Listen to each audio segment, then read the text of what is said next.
So just a little background. So we have met once before about Aiden. Yeah. And as you know, there's a lot of concerns in the classroom that you have with him around disruptive behavior, being off task, and that sort of stuff. Yeah. So last week we met and kind of just went over initial what are the problem behaviors, all that, not nonsense, but all that information. Yes. So first, kind of just talking about what you do with your behavior plan is more than teachers do already. You are so proactive about. Thank you. With Aiden, and we think, that's just great because it's a lot more than teachers already do. So I think the purpose of this meeting is to figure out how to balance what the students' needs are and how the functions of behavior can kind of be rewarded and figure out a manageable plan for you and I that's similar to what you already have in place, so it's not anything different for you, but kind of just make it more geared towards Aiden's needs and those functions of behavior. Does that sound that sounds great. Appropriate? Yes. Awesome. Thank you. So right now the behavior plan that is in place is if he gets 3 stars for the block, he gets a 3-minute break. Yes. Correct? That is correct. Okay. So what Jen and I kind of talked about is we think that tweaking the plan to give him that appropriate support, so that free choice may not be something that he necessarily is motivated for, Right. but changing it in towards something that he is motivated for. So that adult attention, I know we talked about this a little bit last week, the adult attention, peer attention, being a leader, a helper, and that kind of stuff. Would you say? Yeah, it sounds great. That is. He would be motivated by that for by sure. that kind of stuff. So okay, great. So like I said, we do know that he's motivated by that attention. Yep. And then Miss Leone, shut up. So, Can you edit this? Oh, sorry. It's fine. Miss Leone did inform me. Did you guys get a 2nd grade para? And we did. And She's awesome. So is she just like one for the whole 2nd grade? We have not met as a team. Okay. No, she's between 1st and 2nd. So her block of time with me seems to be in the afternoon. Okay. I want to say she's available during ELD time, but he is an ELD student, so he cannot be pulled during that time. So generally she comes around 2:25. Okay. And it seems like her availability is until bus duty. Oh, okay. So she's been in here, she's been doing things, I've been using her. Nobody else seems to be using her right now because I don't think we've divvied up her time, so it's kind of inequitable. Okay. I don't think we can depend on her for that entire block of time for long. Okay, because one of the things we did talk about was having a para, utilizing her for the like adult attention, that if he does earn it. So if she isn't here during the end of the day, maybe 5-10 minutes. I think we can do that for you sure. think that but then the only other concern is we talked about doing, which I'll get into later, but more of like earning stars in the morning, like a set goal for the morning, set goal for the afternoon versus block. I love that. And then you do. I do. Okay. It's a lot, right? I mean, if it will work to meet his needs, for sure. Right. Yeah. So then talking about if he meets that goal in the morning, getting 5-10 minutes of adult attention, being a helper for you, running an errand for you, or something of that nature. Yeah. To be his reward. Yeah, I think that's great. Okay, so and if we can in the afternoon. And my one caveat to that might be that he's used to a more frequent break. So like that after like that wouldn't be a fade. It'd just be like going, okay, this is your. So I mean, we don't know until we try. Right. Right. So because of his movement, like he does so much moving. I don't know. The trial and error with this, I think he needs that like break from attending to the learning. Well, yes, and kind of jumping ahead because I totally understand what you're saying. We talked about giving him scheduled breaks. Oh, perfect. Just throughout the day that he can get up and walk around, move around. Or Jen brought up a good point today, doing like wall sits. Like if walking's not enough, doing a wall sit or like more of like a jumping activity to kind of get his that would be good. To get his brain going. I used to have a yoga ball. Which was perfect till someone popped it with a pencil. So then I was like, okay, I'm not buying another. No more yoga balls. But anyway, but I can bring a yoga ball back. I mean, I'm willing to work, with whatever works. So I love your ideas. I think they all sound great. Thanks. There's a trampoline around here somewhere. Too. Right. Yeah. So that's another thing we talked about. So let's see. So using the para if we can, because I think one of the hardest parts will be that logistics piece of it, kind of figuring out, okay, if he earns adult attention, who's going to provide that for him? And he needs it like immediately to get the feedback. Right. Yeah. Absolutely. So and obviously you're not going to be available for that. You have So figuring out more of that kind of stuff is going to be. I think it's going to work. Yeah. I think that'll work. I think we can find 5 to 10 minutes where she can be in here. Unless there's something out of the ordinary going on, of course, but right. That's life. Absolutely. Mm-hmm. And I even said the days I'm here on Tuesdays and Thursdays, if in the morning, Aaron said I can totally come in. Oh, he'll love that. Come and be that person. Okay, so I know looking at that baseline data, we'll have to just look at that to figure out like what kind of goal to set for the morning. Okay. And I think our plan was to just kind of figure out the average for the morning and afternoon and see what a realistic goal is. Okay. To set. Yeah. Let's see. So the plan of actions, obviously, based on what is already in place and based on the data, he'll have a goal for the morning and afternoon. But another thing is stars don't have to be consecutive, which we kind of talked about. So like not having, okay, you need 3 in a row, right. 2 in a 3-minute break. Right. Does that sound? It does sound good. Okay. Yes. Does that seem manageable for you? It does. To be able to? Yeah. Okay. Awesome. And then we also talked about if a para doesn't work out, even having like a friend that he can just spend 5 minutes playing a game or like he would love that. Interacting with in class that's not taking away adult, but still giving him that attention. Yeah. Yes, if we choose wisely. Because it's the communication piece that a lot of fires get started in here with the. Does he have like a friend or like anyone that he seems to really? Yeah, I mean there's a few friends. There are a lot of arguments. However, he's sociable and personable. That they like him. Yeah. Well, and we also don't want to make it harder for you to like. Yeah. If he's with a peer, to then you have to go over there and. Yeah. Kind of. That's what I'm saying. Right. Because that's the big problem right now. Is to a degree it's decreasing already. So I know with a plan like this in place, it's just only going to get better. I know that.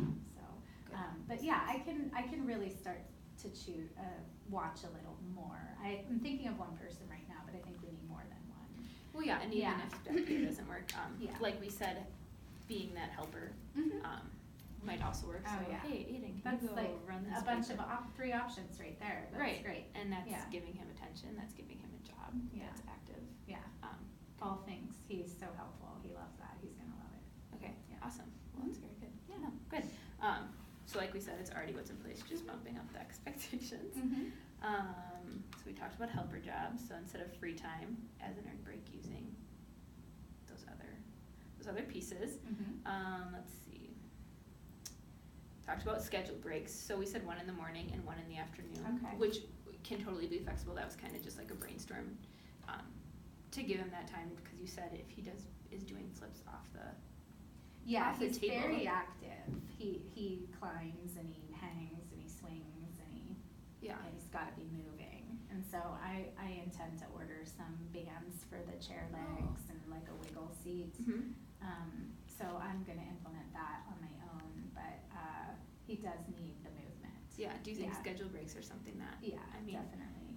Again, I don't know how the logistics of that would work, just because if he needs a scheduled break outside of the classroom, I don't necessarily, like, just to walk. I don't know if I want it outside of the classroom. You would prefer it inside? Yeah, okay. I would prefer it inside. And I think almost that might even be easier just with, like, wall push-ups, jumping jacks, yeah, something and stuff. That you don't need a tool for. Right, or another adult to monitor him. Yeah, and so you were thinking 1 in the morning and 1. So I'm thinking mid-morning, because then if he earns that additional stars, then it's almost like he's having 2 rewards in the morning. 2 rewards in the. Yeah, not that I'm ever going to take the movement break away from him, because that's the given. But I like that idea. That sound good? Yeah. Mid-morning, mid-afternoon? Yep, because when he comes in the morning. Yeah. Okay, cool. And is your mid-morning, like, you have the same schedule, guys have the same schedule every day, like subject-wise, correct? Yeah. Okay. And is it special? Does he have a gym special right now? No, they're in art right now. Okay. I think they go to music next. Okay. Has he been in gym? Yes, and it did not go well. No? Yeah, no. But that was the first week he arrived. Okay. Because with him having to move, I feel like that it's not just him though, the whole class. My class is, I'm known in 2nd grade now of being hard to manage. And I agree, like it takes a high level, this a lot in this classroom. There's a lot of social emotional need high level of management is going on in here. You do a great job of managing it. Well, I'm working pretty hard, thank you. And then we also talked about this, like, having the schedule breaks be sensory driven, because I know, didn't we say something about sensory needs for him? Yes. And that might be. So we'll do something that incorporates like large gross motor. Yeah. Okay. Yeah, like you were saying, the wall sits and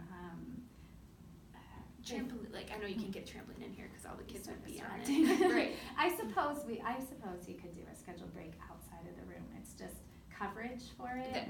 Right. And I've seen it happening with other people that do it, and it's sometimes not.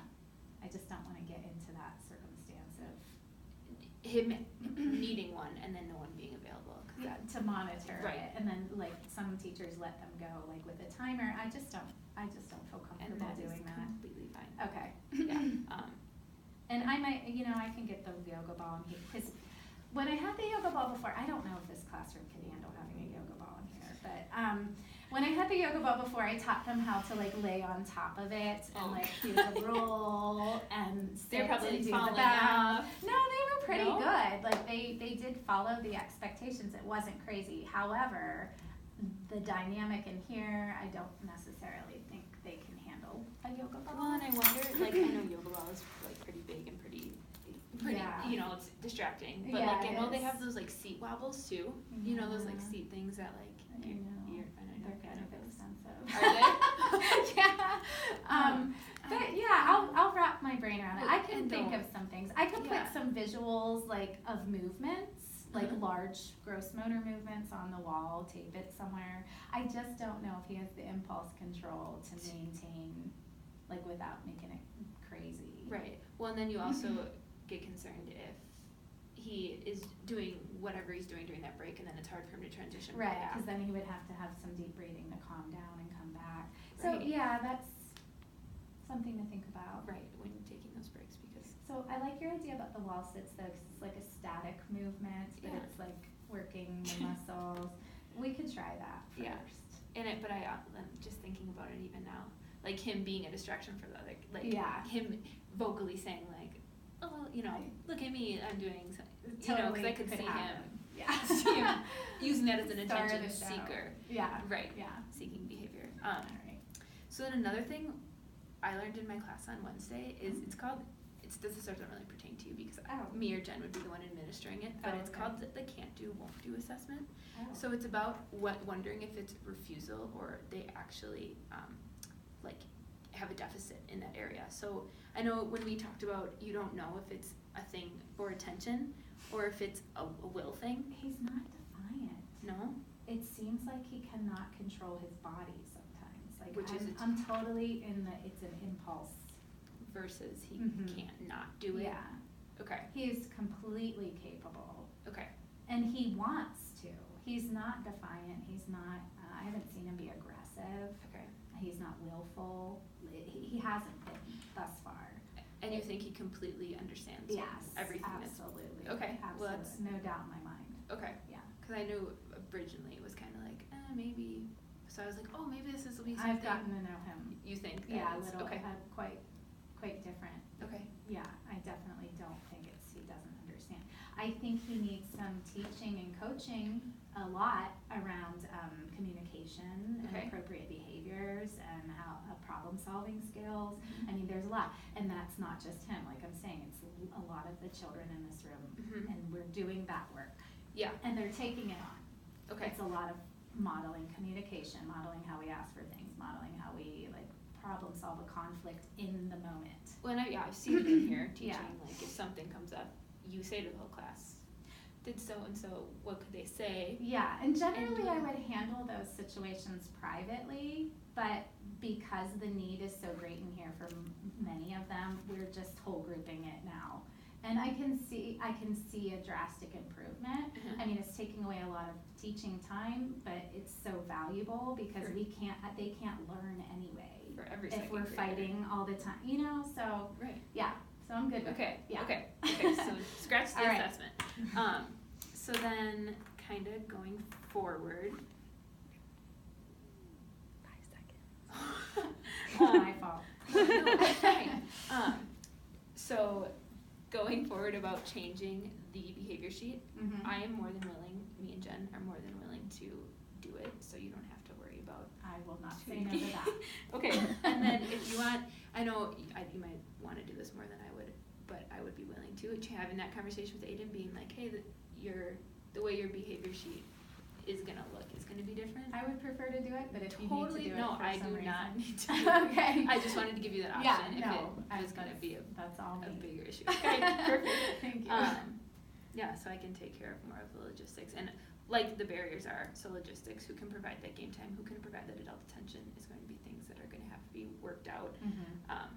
Because we don't want, like you're concerned, we don't want him to become dependent on something that's not gonna be in place forever. Very important to me. Yeah. And him. Yeah. I I think so too. Mm-hmm. So do you think everything that we talked about is?